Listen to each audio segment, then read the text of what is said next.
And I said to her that Len Jeffries is the best example of why we should not allow other people to define us, be they white people or some black folks who've made it.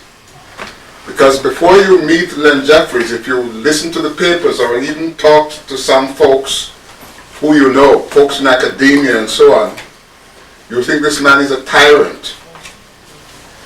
And you find that he's the gentlest, nicest person you can ever meet.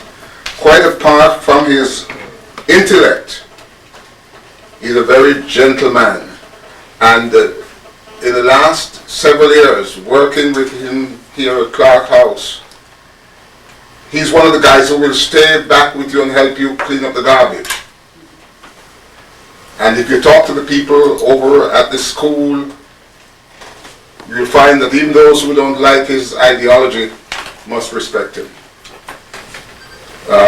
He has no faults, except one perhaps. When we heard he was stuck in traffic, today we said, what else is new? Brother was stuck in traffic. And we didn't know that even the George Washington Bridge could contain him. But it did for a moment. We're very glad to have him. Dr. Jeffries, please.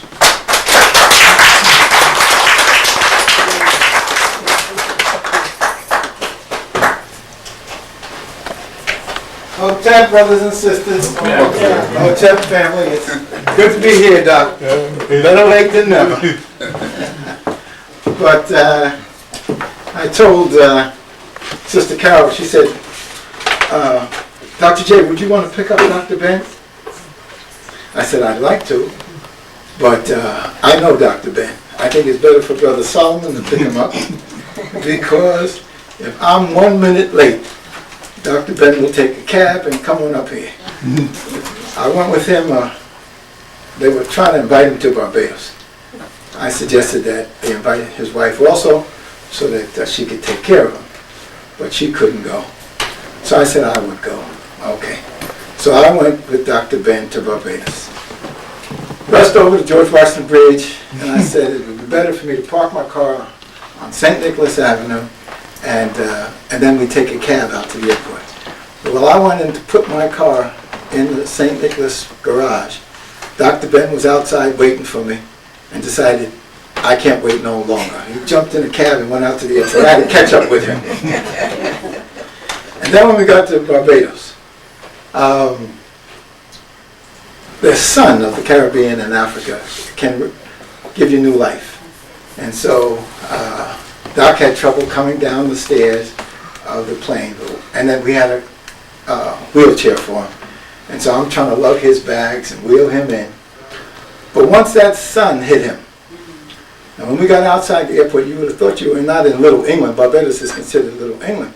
But the African peoples had come, and they were playing drums and pouring libations and carrying on. It was like it was Little Africa. And of course, Dr. Ben got the spirit, got the sun, wanted to get up and dance and carry on. And for the next few days, he put that wheelchair away, and he was functioning. However, history needs to be told that Dr. Ben almost got me killed in Barbados. I went there to work with him, to protect him, to help him, but I didn't know I had to use my martial arts skills in order to save us. The crowds were so big. First day we met a group of 60 people, and we told them what we wanted to do for the next few days. And then I told them Dr. Ben can be rough because he tells the truth and it hurts. But I didn't know it was going to get very, very, very, very dangerous there. Next day they had 500 or 600 people in a labor hall and filled up the balcony. They hadn't had crowds like that. Of course, Dr. Ben has African roots, Ethiopia, and Caribbean roots, his mother's side. Don't ever mention the Emperor Haile Selassie, as distinguished as he has been in history, to Dr. Yosef Ben Jochannan. But there were Rasta family members that came to the meeting and raised the question of Haile Selassie. And poor Doc got madder and and mayor, and finally he just exploded on the folks, men, women, and children. So of course, being a hero, like Solomon said, I got to step in and smooth things out. So when I got the mic from Dr. Ben, I said, I told you that Dr. Ben was going to be off and there'll be some difficult moments. And then I told him, I said, but don't rush the stage because I got my martial arts training. Doc got the mic back from me and he said to the people out in the audience, this is what I said. And there was a sister who raised some questions. This is what I meant.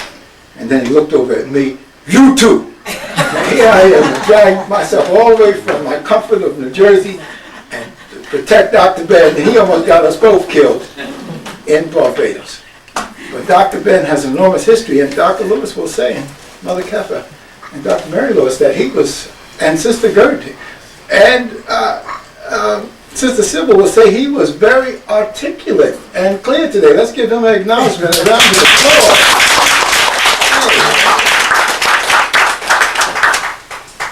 And I'm glad he didn't have any more energy than that, because see, Dr. Ben will beat butt. Never could keep a position at any school more than a year or a half a year, because by the time he started telling his truth and the truth of African peoples, they said, well, thank you, but don't come back next year. The only place that was able to keep him for more than a decade, almost 15, 16 years, was Cornell University, because our brother James Turner was there and others, and they cleared the way for Dr. Ben to be able to have his position as Egyptologist in the Africana Center at Cornell. So you may hear Dr. Ben beat up on my partner James Turner, and he may say some tight words about Cornell University. But the truth be told, James Turner and them kept Dr. Ben there so he could raise hell from one of the Ivy League schools, and Doc did it well.